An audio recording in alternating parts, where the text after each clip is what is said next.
My name is Samantha Cole. I am a lieutenant in the United States Coast Guard. Most days, my work is about precision, discipline, and making sure everyone comes home alive. But nothing in my service prepared me for the sight in front of me now. I stood at the far end of the street. The winter air bit into my cheeks, the cold climbing under my collar. Ahead of me, a convoy of military police vehicles and Coast Guard investigative service agents fanned out around the house I had bought with my sea pay and combat pay. Blue and red lights pulsed against the snow, painting the scene in a surreal rhythm. 5 days ago, I had been stepping off the deck of a cutter at the end of a long deployment, when my phone buzzed with a message from my father, just 6 words. "Do not come home for Christmas. Things have changed." I remember staring at the screen, my sea bag still slung over my shoulder, thinking it was some bad joke. I opened my banking app. The numbers on the screen knocked the breath out of me. 0 balance. Every dollar I had earned on deployment was gone. I called the bank in disbelief. The withdrawal had been authorized by the joint account holder, my father. He and his new wife had moved into my home, changed the locks, and as I would later learn, started renting out the rooms. That night, I sat on the edge of my bed in base housing, my service uniform jacket still on, and attached a single file to an email. It contained my house deed, bank records, and a photograph of the American flag that had once flown proudly from my porch. I sent it to the Coast Guard Investigative Service with one line: suspected theft of deployed service members' pay and property, perpetrator, immediate family. Now, the lead agent was at my father's front door. His voice cut through the cold. "No one moves. Lock the doors." My father's face, just visible through the window, went pale. His wife's eyes darted from the agents to the driveway, as if calculating an escape that no longer existed. I took in the scene without moving, without waving, without giving them the satisfaction of seeing me react. People think revenge looks like shouting and slamming doors. Sometimes it looks like standing perfectly still while justice walks up the steps. They thought I would come here to knock and beg for my place back. But the law has its own way of knocking. And when it does not wait for an invitation. The military police blocked every driveway exit. Their boots crunched over the icy pavement. Neighbors spilled out onto their porches in coats and scarves, eyes fixed on the flashing lights. You could see them whispering, some curious, others already guessing what was happening inside. I felt no rush of triumph, only a steady calm that surprised me.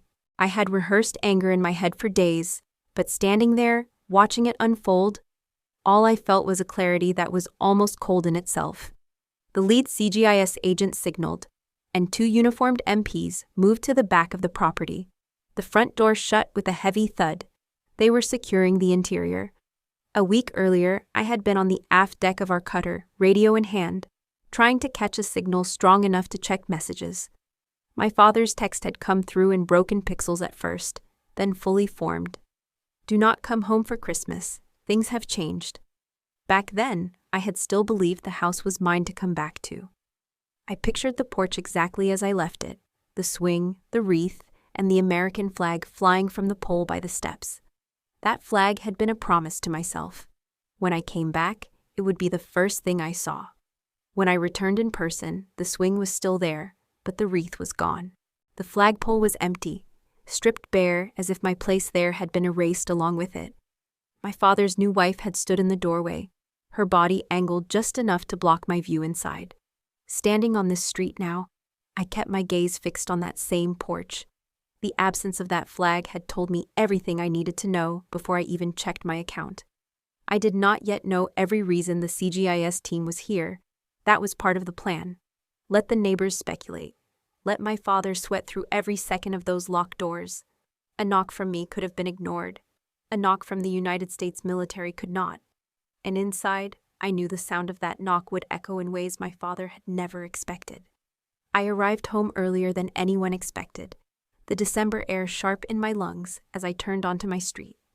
My car rolled to a slow stop in front of the house I had dreamed about for months, while at sea. The dream cracked the moment I saw what was in the driveway. My father's SUV was parked at an angle I had never allowed when I lived here. Next to it sat a pickup truck I didn't recognize, its bed stacked with moving boxes. Something in me already knew. Still, I stepped out, the gravel crunching under my boots. The cold seemed to grow heavier with each step toward the porch. The wreath I had planned to replace with my own was gone. The flagpole by the steps stood bare, a silent warning that this was no longer the home I had left. The front door swung open before I could knock. My father's new wife stood there, framed in the doorway like a guard at a post. Her posture was deliberate. She positioned herself so I couldn't see inside. Her eyes swept over me from the duty jacket still on my shoulders to the duffel bag at my side, and stopped short of anything resembling welcome. Behind her, my father stepped forward. He was wearing his weekend sweatshirt, the same one he'd worn to grill on summer afternoons. But the warmth I remembered from those days was gone. In his hand was a steaming mug of coffee, and in his eyes, an unsettling calm. "Sam," he said, not smiling, not even pretending to be surprised, "you don't live here anymore. We need the space." For a moment, I thought I had misheard him, that maybe there was more to follow, but nothing came. No explanation, no apology, not even a flicker of hesitation. I looked past them, searching for something familiar, but every glimpse I caught was foreign. Furniture had been moved, boxes stacked in corners. A jacket I didn't recognize hung on the coat rack I had bought with my first housing allowance. The words settled in my chest like lead. "You don't live here anymore. We need the space." It was not just eviction, it was erasure. I tightened my grip on the duffel bag. The weight of it grounded me, kept me from stepping forward and demanding answers in a voice I might later regret. Years in uniform had taught me control. On a cutter deck, during a boarding, in storms when the sea tried to take us down. That control was all I had now. My father didn't look away, but he didn't step aside either. The silence stretched between us, filled only by the faint hum of the coffee maker inside. Somewhere deeper in the house, a TV played a morning show. I let my eyes meet his for a final moment, searching for something, guilt, shame, anything, but what I found was resignation. It wasn't that he couldn't fight for me, it was that he had already decided not to. I turned without another word. The boards of the porch creaked under my boots. Each step down felt like walking away from more than a house. It felt like walking away from the life I thought I still belonged to. By the time I reached my car, the door behind me had already closed. The lock clicked, muffled but final, and in that sound I knew, whatever this was, it had been planned long before I set foot back on the street. It felt like being thrown out of my own life, not with shouting, not with force, but with a calm dismissal that left no room for return. And in that moment, standing on the curb in the cold, I understood. If I wanted my place back, I would not be knocking on that door again. The porch looked nothing like the one I had left behind. The old rocking chair I had salvaged from a flea market was gone, replaced by a brand new swing painted in a glossy white that gleamed under the winter sun. The railings had been wrapped with twinkling lights, too bright and too staged, as if someone had dressed the house for a photograph in a magazine. But it wasn't the swing or the lights that stopped me cold. It was the bare flagpole. The place where the American flag had once flown, my flag, was empty. Not a rope, not a clip, nothing but a hollow bracket fixed to the post like an abandoned frame. I had bought that flag from the base exchange before my first deployment. I remembered holding it in the store, still folded in its package, running my thumb over the fabric through the plastic.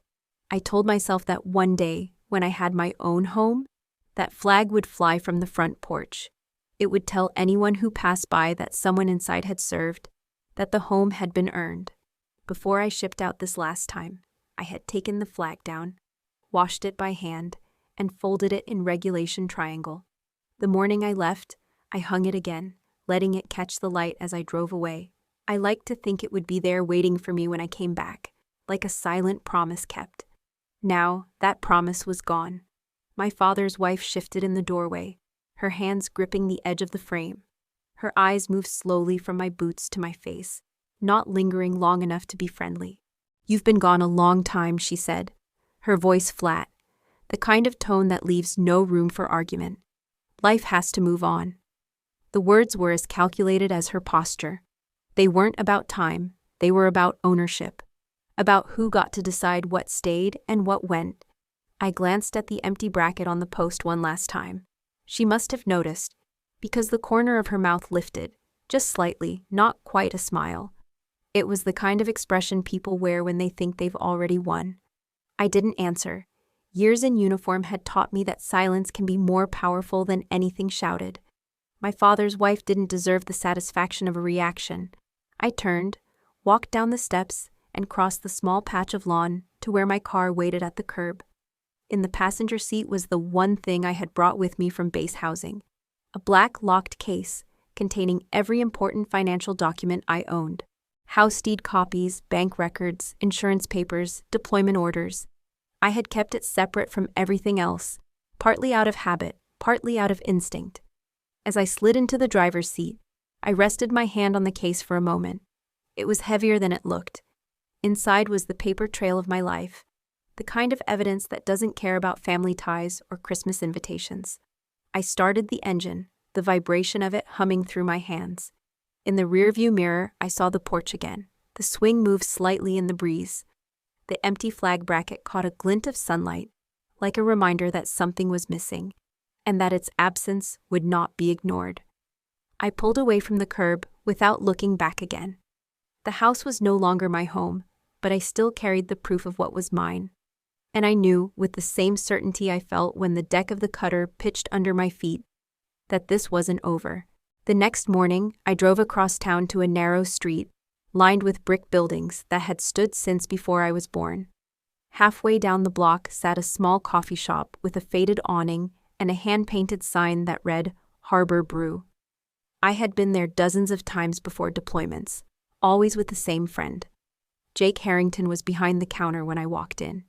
He had been a Marine once, now retired, his left knee still stiff from a roadside blast in Afghanistan. The limp didn't slow him down much. He moved like a man who had learned to adapt to every kind of terrain. He looked up, and his face broke into a grin. Sam Cole, back from the high seas.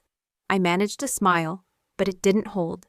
He must have seen it in my eyes because his expression shifted immediately. What happened? I slid onto a stool at the counter, the smell of fresh coffee and warm cinnamon settling around me. My dad, I said, my voice low. While I was deployed, he cleaned out my account. C-pay, combat pay, all of it. And he moved into my house, changed the locks. Jake stopped mid-reach for the coffee pot. You're telling me he took your deployment pay while you were still active duty? I nodded. He leaned forward, his voice sharpening. Sam, that's a federal offense.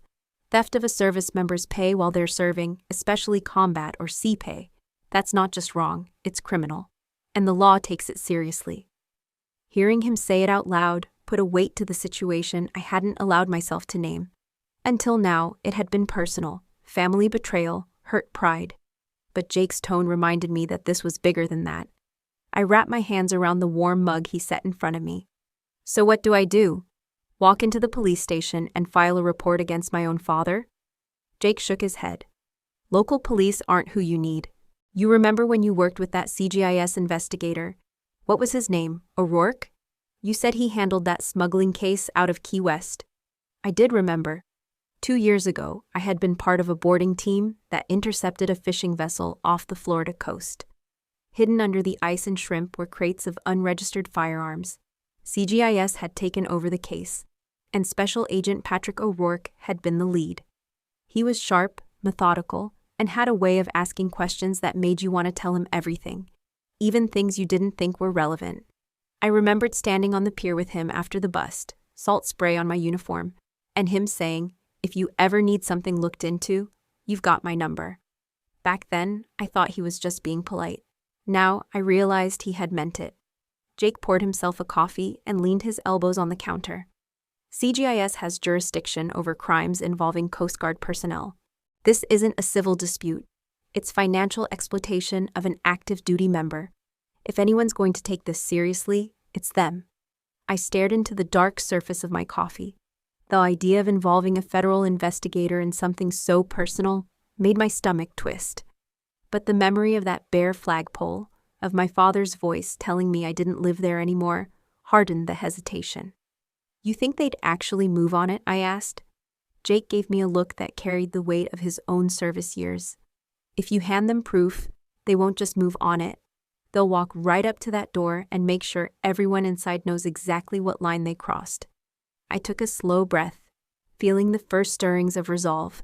The locked case in my car wasn't just a precaution anymore, it was a weapon. And now I knew exactly who to hand it to. Somewhere between the smell of coffee and the sound of Jake's voice, a plan began to take shape.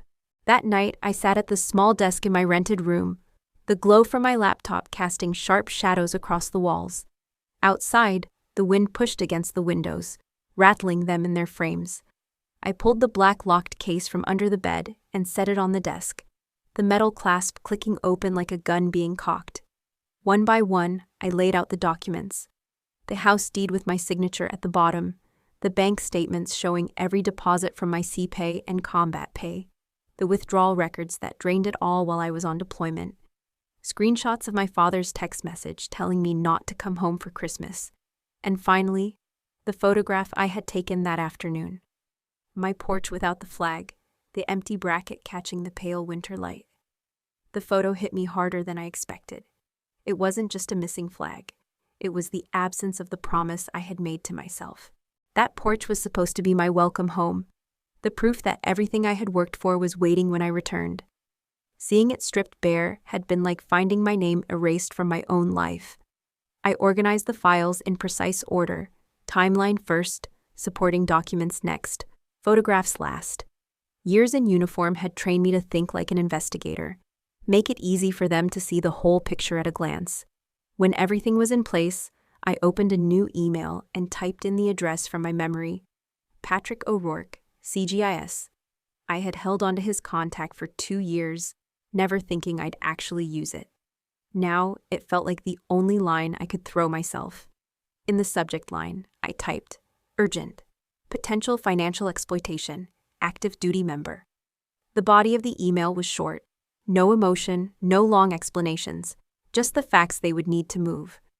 I wrote one sentence, suspected theft of deployed service members' pay and property, perpetrator, immediate family. I attached the file, the cursor blinking as the progress bar filled. My finger hovered over the mouse for a moment, the weight of what I was about to do pressing down on me. This wasn't just reporting a crime. This was lighting a fuse that would burn straight into my father's living room. I clicked send. The whoosh of the email leaving was louder in my ears than it should have been.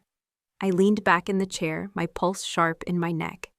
The feeling that followed was strange, part relief, part fear, like stepping onto solid ground after days at sea but knowing a storm is still behind you.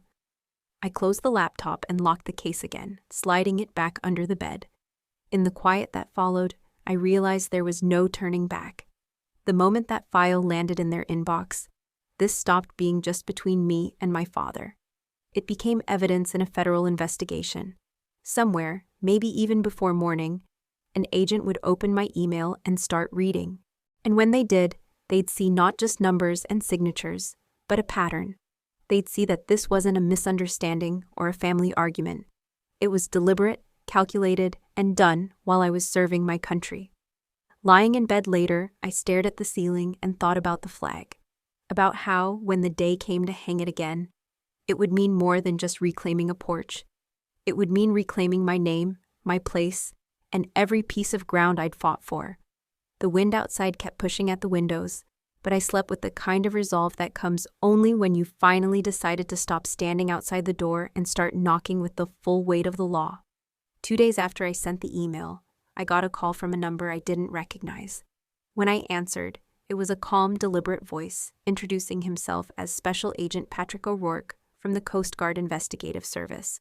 He confirmed he had received my file, and within an hour, an unmarked government sedan was parked outside my building. O'Rourke stepped out, clipboard in hand, wearing the same composed expression I remembered from Key West. We sat at my small kitchen table while he asked questions. Some I expected, some that caught me off guard. He wanted dates, bank transaction details, and descriptions of every conversation I'd had with my father since I left for deployment. I gave him everything. As he took notes, I noticed how methodical he was, flipping through the documents I had printed for him, marking pages with sticky tabs.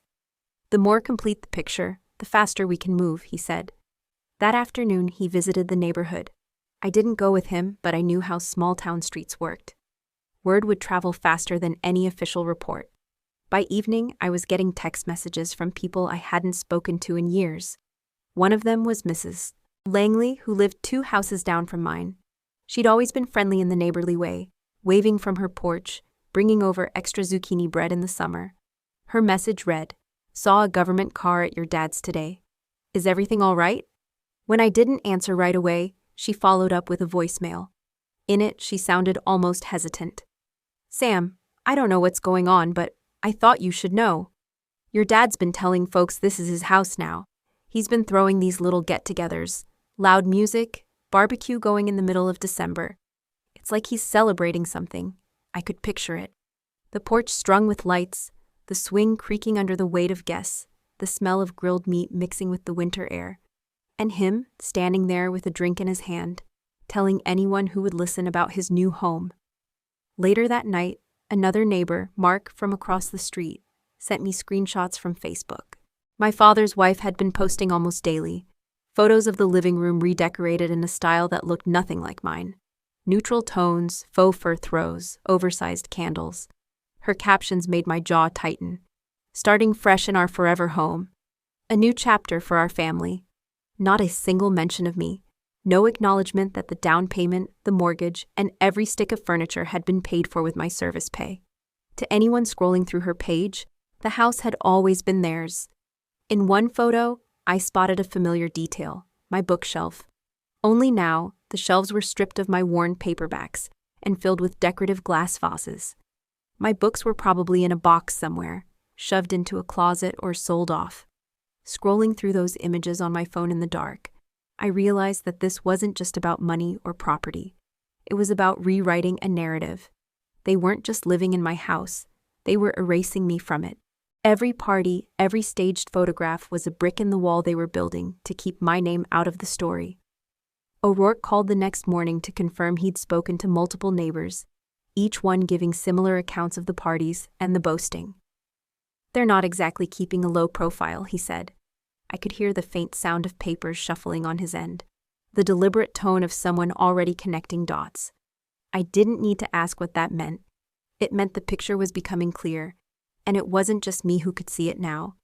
The difference was this time, the picture would end up in a federal case file with my name at the top, and theirs right below it.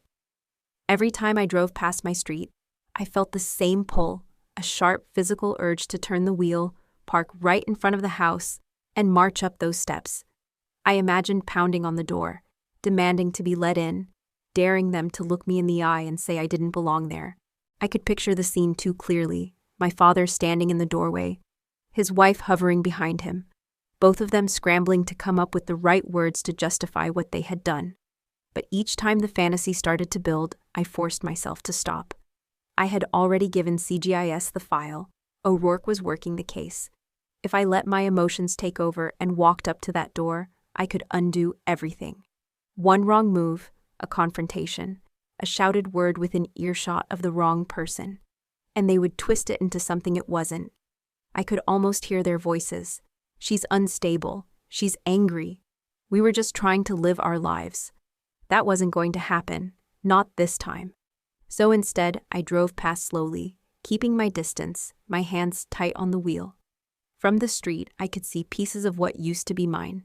The outline of my sofa through the front window, the porch railings I had sanded and painted by hand one summer weekend. The swing on the porch moved slightly in the wind, and every time I saw it, it was like the ghost of the flag I had hung there before leaving. The image of that flag always brought me back to a memory I hadn't thought about in years. I was 10, standing on the deck of my father's old fishing boat. The air smelled like salt and engine oil, and the waves slapped softly against the hull. My father was kneeling beside me, holding a coil of rope in his hands. "Watch carefully," he said, looping the rope through the cleat. "You don't just tie it so it stays. You tie it so it means something. A knot should hold under pressure, no matter the weather."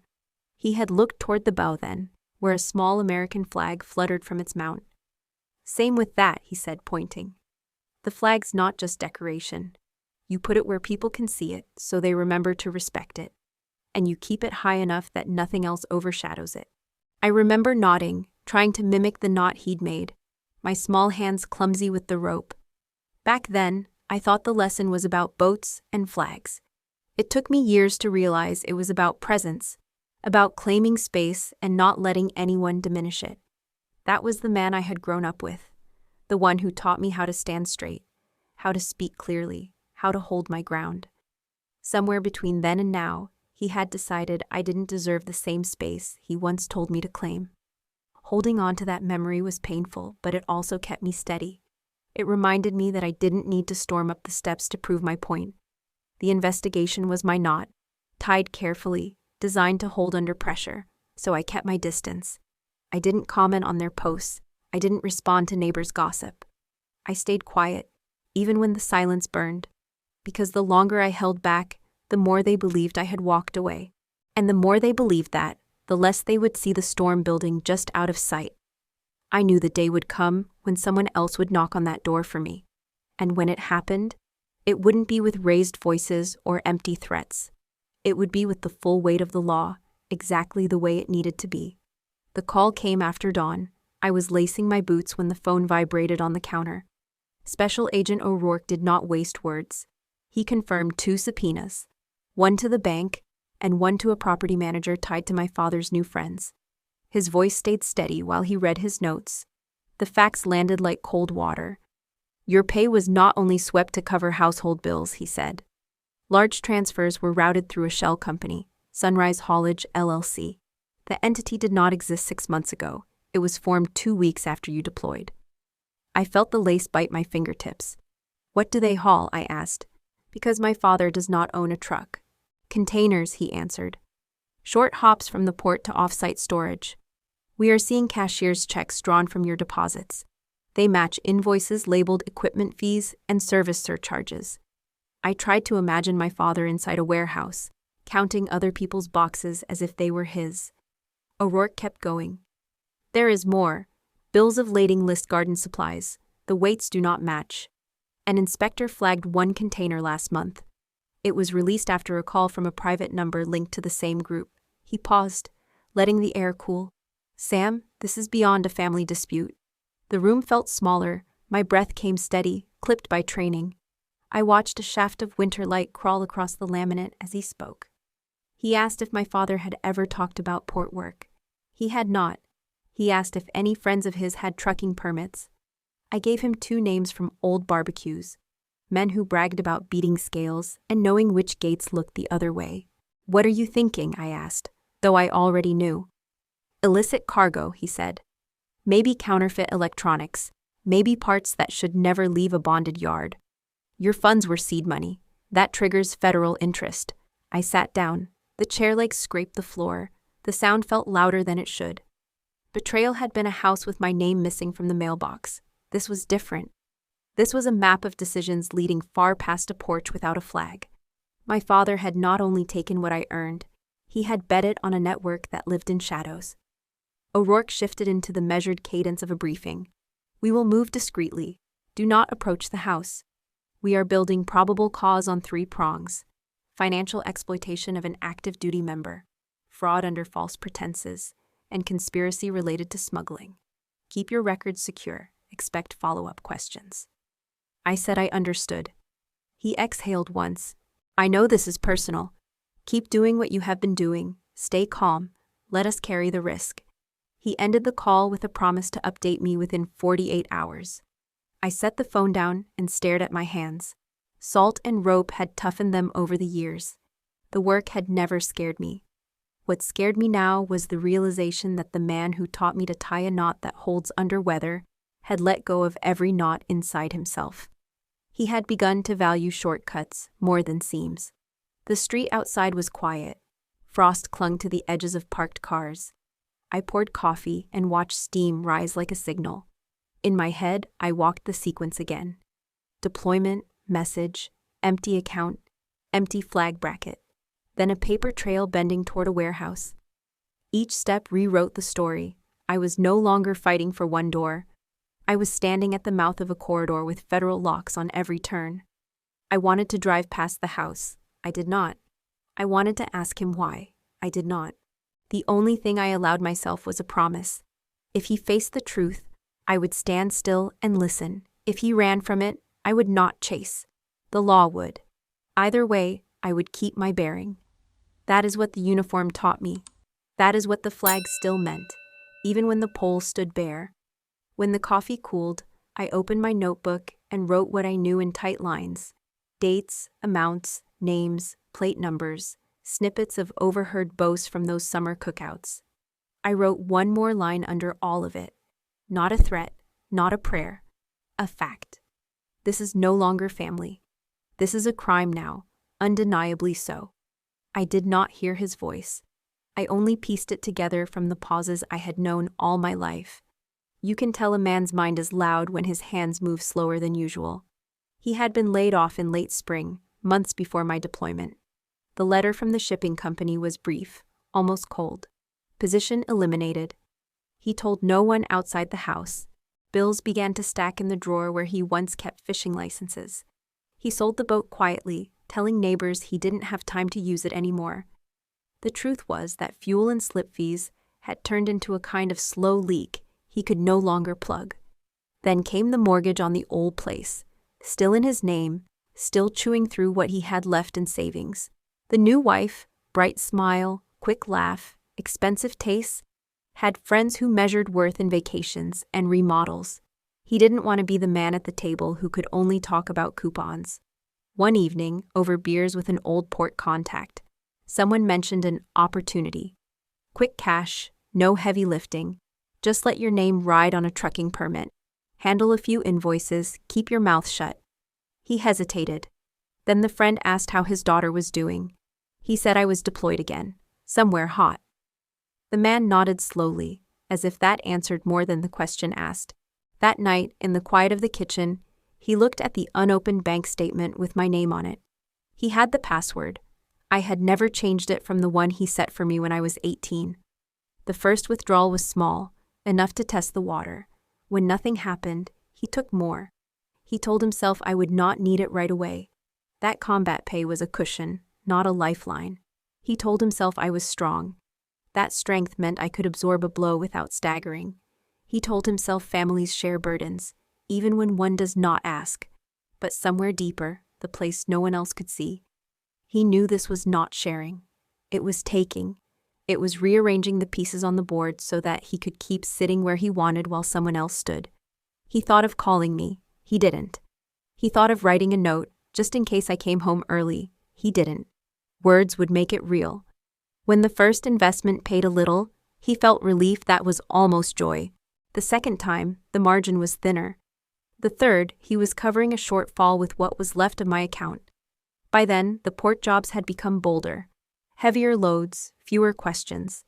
There were moments, late at night, when he imagined my face if I walked through the door and saw the new furniture, the SUV, the way my flag was gone.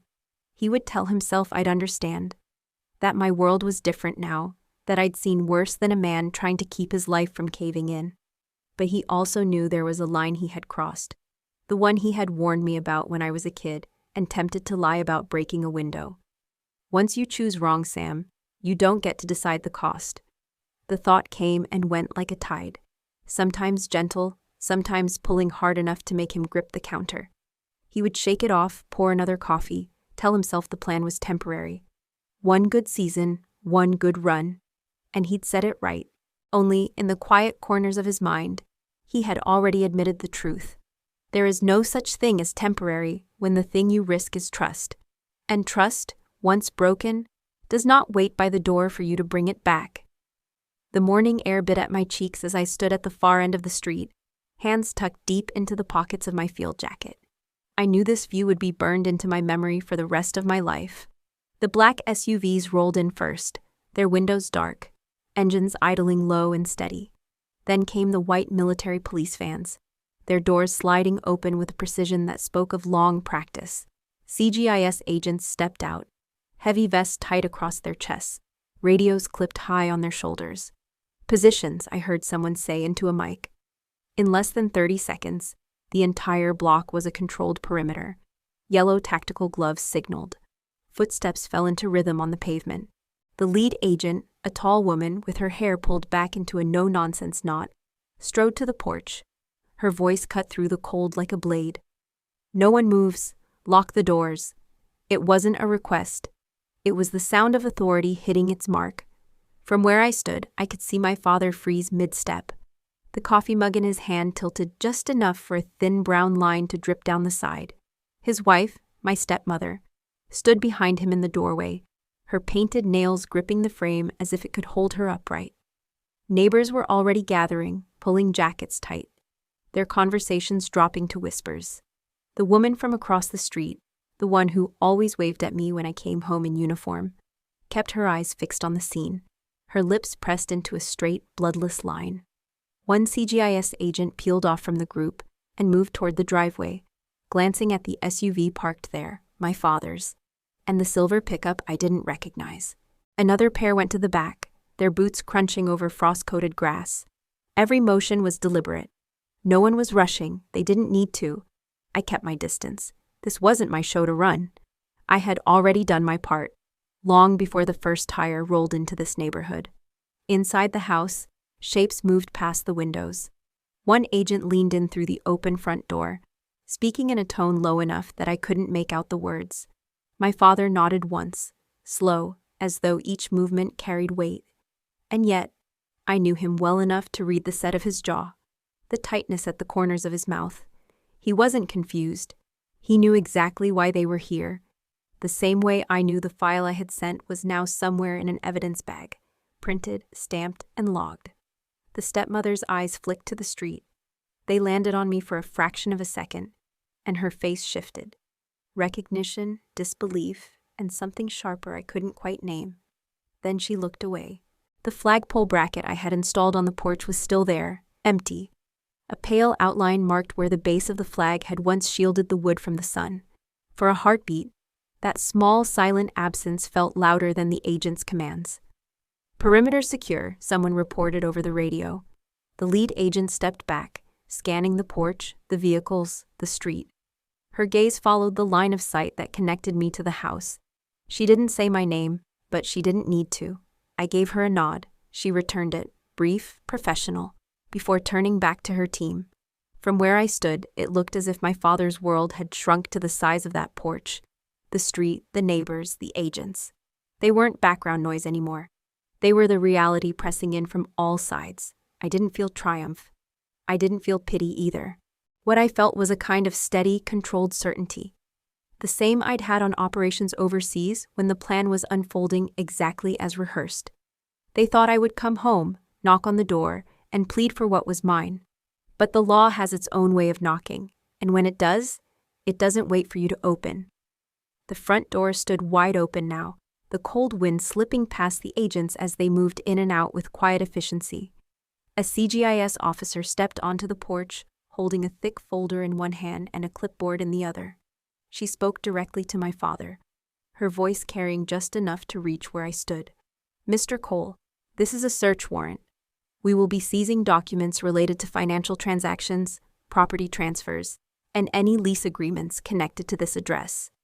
My father took the paper without a word, though I could see the tremor in his fingers. His wife stood close behind him, peering over his shoulder at the bold header that left no room for misunderstanding. Inside, drawers opened and closed. Cabinets were inspected. Another agent emerged carrying a small lockbox, the kind I'd seen in my old room years ago. I knew it wasn't mine. My belongings had been boxed away long before. But I also knew the type of things such boxes held. Original deeds, bank records, proof of ownership. "Copy of the house title transfer," one agent reported, flipping through the pages inside a clear evidence sleeve. "Bank statements from the past 12 months. Another called from the dining room, holding up a thick stack. Then came the one that stopped me cold. Lease agreement for the upstairs bedroom, dated 2 months ago, signed by a tenant, not Samantha Cole. It took a second for the words to settle. They hadn't just taken my house. They had rented out my own room while I was still on deployment. I clenched my jaw, feeling the muscles tighten in my neck, but my hands stayed buried in my pockets. A voice came from the growing knot of neighbors on the sidewalk. "I thought this was Sam's house," Mrs. Keaton said, loud enough for the whole block to hear. She had known me since I was 15, had watched me leave for boot camp, had sent care packages with cookies that always arrived crumbled, but sweet. Her husband muttered something back, But it didn't matter. The sentence was out there now, floating in the cold air like a challenge. I caught the sideways glances, the way people's brows knit together as they tried to reconcile what they were seeing with the stories they'd been told. My father's head turned toward the crowd, his mouth opening as if to respond, but no words came. His wife stepped in quickly, smiling in that brittle way people do when they want to pretend nothing is wrong.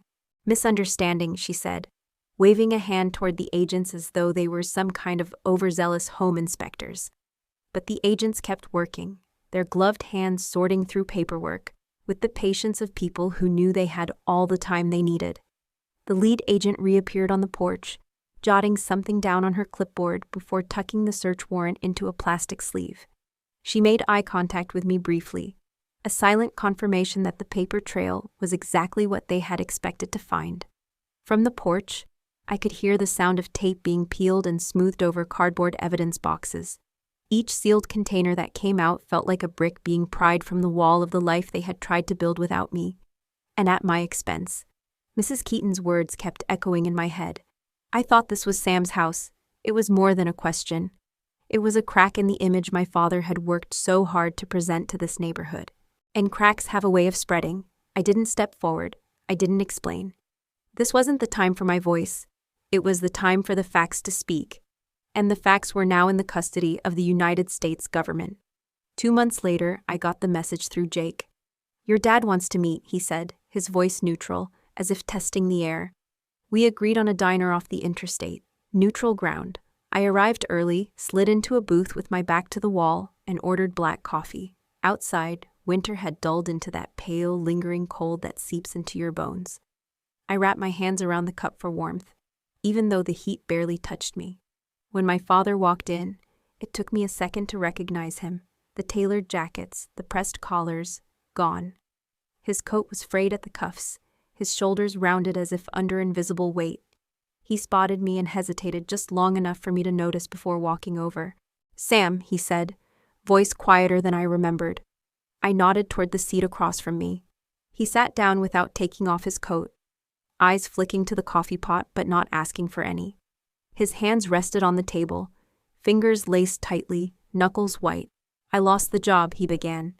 "The contracting company let me go a month before Christmas. The debts. They were already piling up. The house was supposed to be a way out." His words tumbled in fragments, as if rehearsed in his head but coming apart in the air between us. I thought. He stopped, looking at me for the first time, eyes tired. "I thought maybe you'd understand. You've always been strong, Sam. You've survived worse than most people ever will. I figured you'd get through this too." I let the silence stretch. It was the kind that makes people want to fill it, but I didn't give him that comfort. I wanted him to feel the space, to feel how far apart we were now. Finally, I spoke. "I have understood, Dad. For 28 years, I have understood. I've understood the late nights you didn't come home when I was 10. I've understood the times you asked me to cover for you with Mom. I've understood every broken promise, every time you told me to be patient because things will get better." His shoulders sank a little more with each word. "But understanding," I continued, "doesn't mean I allow it. It doesn't mean I give you permission to take what isn't yours, to use my work, my service, as a cushion for your mistakes." He exhaled, slow and heavy, and his gaze dropped to the table. "I wasn't trying to hurt you," he murmured. "I know," I said, "and I meant it. But you did?" The waitress stopped by, refilling my cup. He shook his head when she asked about him. "I'm not asking for anything," he said after she left. "I just needed you to know I'm sorry." It was almost convincing. Almost. But there was something behind his eyes. Regret, yes, but also the quiet calculation of a man still looking for an angle. I leaned forward just enough for him to notice. "Dad, I don't hate you, but I also don't trust you. And trust, once gone, doesn't come back with words." He nodded, and for a moment I saw the man who had once taught me how to tie the halyard on a flagpole. The one who told me a flag should be where people could see it and respect it. That man was still in there somewhere, buried under the choices he'd made. When we stood to leave, he looked older than when he'd walked in. He reached out as if to put a hand on my shoulder, but thought better of it. "Take care of yourself, Sam," he said. "I always do," I replied. And I walked out into the cold, the sound of the diner door closing behind me feeling more like a period than an ellipsis, the end of a sentence I'd been reading my whole life. We stood in the parking lot beside his rusting sedan, exhaust curling into the cold air. He shifted from foot to foot, glancing at the ground as if the cracks in the asphalt might give him the right words. "I know I messed up," he said finally, voice catching. "I crossed a line I never should have crossed." For a heartbeat, I almost believed this was the moment, the clean break where remorse turns into accountability. But then he kept going. "You have to understand. I was drowning, Sam. The bills, the creditors, the mortgage. Every day felt like I was one letter away from losing everything. And then you were overseas, pulling in hazard pay, C-pay. It was just sitting there, not doing you any good in the moment. I thought..." He trailed off, searching my face for something. Forgiveness, agreement, a hint of sympathy. "You thought you could take it," I finished for him, my tone steady. "And I wouldn't notice. Or worse, that I'd notice and still let it slide because you're my father." He flinched. "It's not like that. I meant to make it right. I just never had the chance." That was the problem. There's always a meant to with him. Always an invisible timeline that stretches just long enough for the damage to be permanent. "You talk about circumstances," I said. "Like they make the choice for you, but they don't. You do." He ran a hand down his face, looking older in the midday light. "I'm sorry, Sam. I am. But you've never had to juggle a family, a mortgage, and a job you hate just to keep the lights on." The defense landed like a stone in my chest. Not because it was true, but because it showed me he still didn't get it. He was sorry for the fallout, sorry for getting caught, sorry for the distance that now yawned between us. But he wasn't sorry for the choice itself. Not really. "That's the thing," I said quietly. "You see yourself as a man cornered. I see you as a man who had options and took the one that hurt the person who trusted you the most." His eyes softened for a second, and in them I saw two truths, fighting for space. One was regret, deep and genuine. The other was the same self-preserving instinct that had driven his decisions all along. The part of him that still needed the story to be partly out of his control. It wasn't villainy in the cinematic sense. It was smaller, messier, a mix of weakness and pride, the kind that can live in someone for years without ever burning itself out. "I can't change what happened," he said, almost pleading. "But I want you to know I didn't do it because I don't care about you." "I know," I said. "That's what makes it worse." The wind picked up, tugging at my coat. He shoved his hands into his pockets, gaze drifting toward the highway. I could feel the conversation collapsing into the same old loops. His explanations, my refusals. And I knew it was time to end it. "You've admitted you were wrong," I said. "But until you stop excusing it, we're not moving forward." "Not really." His jaw tightened. He nodded, but I could tell it wasn't sinking in the way it should. This was a man halfway to clarity, stuck between seeing the truth and protecting himself from it. I turned to go, my boots crunching on the grit-strewn pavement. Behind me, his voice carried just enough for me to hear. "I just wish things could go back to how they were." I didn't answer, because the truth was, they couldn't. And maybe, deep down, neither of us really wanted them to. Christmas came around again, 1 year later. The snow crunched under my boots as I stepped onto the porch that was mine again. Legally, rightfully, undeniably. My gloves brushed against the folded American flag I had carried for years, through deployments and storms at sea. With steady hands, I secured the bracket, lifted the pole, and let the flag unfurl into the cold winter air. The fabric snapped once, then billowed wide, the red, white, and blue catching the pale morning sun. Beside it, I hung the Christmas wreath I had made myself, pine branches, ribbon, and small brass bells that chimed when the wind moved through them. It wasn't just decoration, it was a declaration. This house wasn't just back in my possession, it was alive again. From inside came the low hum of conversation and the faint clink of mugs. Jake was by the fireplace, laughing with 2 of our old shipmates. They'd helped me move back in, repair the porch rail, and haul my boxes from storage. In the corner, a pot of coffee steamed on the table. The smell of cinnamon rolls drifted through the open doorway. I stepped back to take it all in, the flag, the wreath, the warm glow of the house behind me. Last year, I'd stood in this spot with nothing but a locked door in front of me and the sting of betrayal in my chest. Today, I stood here with my home restored, the air filled with the sound of people I trusted. Jake came out onto the porch, his breath clouding in the cold. "Looks right," he said, nodding toward the flag. "It does," I agreed. "Feels right, too." We stood for a moment in silence, the flag rippling above us. There was no need to say more. This was what victory looked like for me. Not shouting, not gloating, but reclaiming my space and planting my symbols exactly where they belonged. Inside, someone called for me, and I turned toward the door. Before stepping in, I looked back one last time at the flag, knowing it would be the first thing anyone saw when they came up this street. Exactly as it should be. That night, when the guests had gone and the house had gone quiet, I stepped back onto the porch. The snow had stopped, leaving a silver sheen over the yard. The flag was still there, lit by the porch light, moving gently in the winter breeze. I thought about something my father had once told me when I was a kid, standing on the deck of a ship. The flag has to be where everyone can see it and respect it. Back then, I thought he meant it literally. Now I understood it differently. It wasn't just about visibility. It was about being in the right place, where you're valued, protected, and allowed to stand without fear of being pushed out. For the first time in a long time, I was in that place. I hadn't just taken back a house.